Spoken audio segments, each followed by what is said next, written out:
Hey, welcome to a quick walkthrough of the Social Scavenger game builder. The idea here is just to give you a quick overview, not to dive into all the features so you get a sense of how the back-end platform works. Also, you can jump in and try this game on your phone at any time or build your own. So we're going to assume at this point you've made your way to socialscavenger.com, and in the top right-hand corner you've created an account and signed in. Once you've done that, you're going to see there's a game builder and you can hit create game, and that will take you to this settings page. Over here on the right, you can see all the controllers inside the game builder, and we're on the settings section right now, and we're going to be looking at the mandatory items you set up for your game. So you give your game a name, you give your game a description, you can upload a game image, a logo, or anything that matches your game if you choose to. You do not have to. You're going to put in a game entry code. That's critical. Game entry codes are case sensitive, and that's the only way people are going to get into your game. If you're doing a big public event or a contest or something like that, we have workarounds for that. But generally, you're looking to run a private game, and that's the code you're going to give people. Your email, and then agree to our terms of use. Over here in the optional category, the most common thing you're probably going to do is set a schedule on your game. So if you want your game to have a start and end time, you're going to set that sometimes in the future. It means that the challenges, the game will only run during that time period. So if you're doing a 2-hour game or a 1-day game or a 30-minute game, it doesn't matter. We're going to change that to start any time, because when you go to test your game, if it's set to the scheduled in the future, you simply won't see it. During a game, another feature you might want to run, let's say you're having a 2-hour competitive scavenger hunt, is you might want to come down mid-game and turn your leaderboard off. If you change your leaderboard to hidden, then obviously the players aren't going to be able to see, the teams aren't going to be able to see who won when they get to the end, and that's going to create some drama and excitement for your award show. Any changes you simply make on this page, and then you're going to hit save. That's going to jump you over to the challenges. The challenges is really where everything happens. This is where we construct the style of game. You're going to see there's a lot of features inside of challenges. That's because this isn't a scavenger hunt platform. You can build any type of challenge-based adventure. So the classics, like a scavenger hunt, a treasure hunt, an amazing race, but you can also do stuff like an escape style game. You can also run a 6-week training program. There's all kinds of different things you can do in here. So we're going to take, again, a quick overview.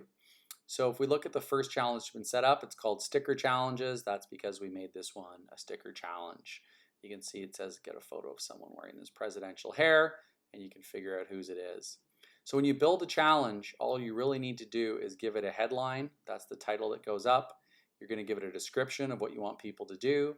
You can add an image. It can be an icon related to this, anything brand related, it's up to you. And you're going to say what type of challenge is it. Because it's a sticker photo, this is where you're going to load up your sticker, which is just a transparent PNG that's on a canvas 645 to 860. If that means nothing to you, don't worry, just ask us, we can make stickers for you. And you're going to say how many points it's worth. So really that's it, 50 points, sticker challenge, hair. There's all kinds of other things we can do inside of challenges, as you can see along this gray bar, and we'll take a look at that momentarily.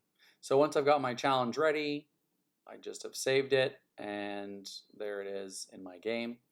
Next one down here we've called picture puzzles. So picture puzzles can be made by anybody. You can see they're trivia questions effectively, and they're a little bit sneaky. So in terms of this particular picture puzzle, we've embedded this inside the challenge so players can see it. And one thing we've done is we've given people multiple guesses. So in this case, they get 2 guesses. And on the first guess, they get 20. If they get it wrong, the second guess, they get 15. And then after that, it's just going to make it the challenge complete, 0 points. You can give them unlimited challenges, 2 challenges, 3, 4, 5. It's up to you in terms of how many chances. This particular style is going to use hints. The reason this uses hints, we've turned these on, is because we don't want people to get stuck on a picture puzzle challenge, but we want to reward people who get it without any hints. So you create a hint, you say how many points it's worth, and based on that, the player can decide, do they want to accept the hint or not? If they do, it reads them the hint. And it's as simple as that. So that would be a picture puzzle. Over here, when we created the challenge, the trivia challenge, we put in all the acceptable potential answers. And that's what you're going to want to do for all of your trivia questions. It's not case sensitive, but if the answer is 7, you're going to want to put in the numeric 7 along with the word 7, for example. Further down, here's an example of photo challenges. That's pretty obvious. We want to have photo and video challenges in most of our games. However, this particular one has used lock feature.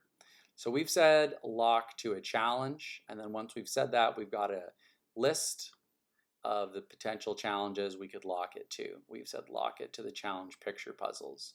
So what happens in the app is someone has to complete this picture puzzle challenge.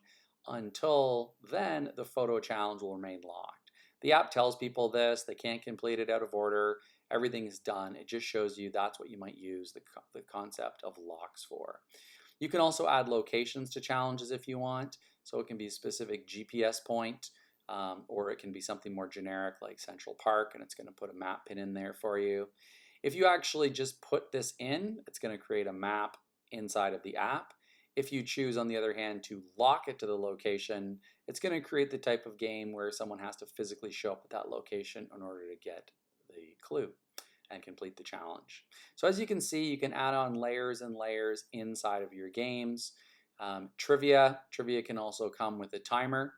So in terms of timers, if we decide we want to say someone only has 20 seconds, 60 seconds, whatever the case may be, as soon as they enter the challenge, the timer starts going. It doesn't have to be for trivia. It could be for a fun photo, a fun video, just where you don't want to give them too much time to think about it. Other challenges benefit really well from having something like a YouTube video in there. When you want to give people a demonstration of something, you can put links in there to send them to your Facebook or Instagram pages. All kinds of things you can do. Multiple choice are great as well. All we're doing for multiple choice is instead of saying there's one answer, we give people a multitude of answers. The first one you put in is the correct one. So it's really simple. They're going to see give you up, put you down, jog around, desert you in random order. And they're going to have to enter give you up to get the points. If they get it, they get it. If they don't, they don't.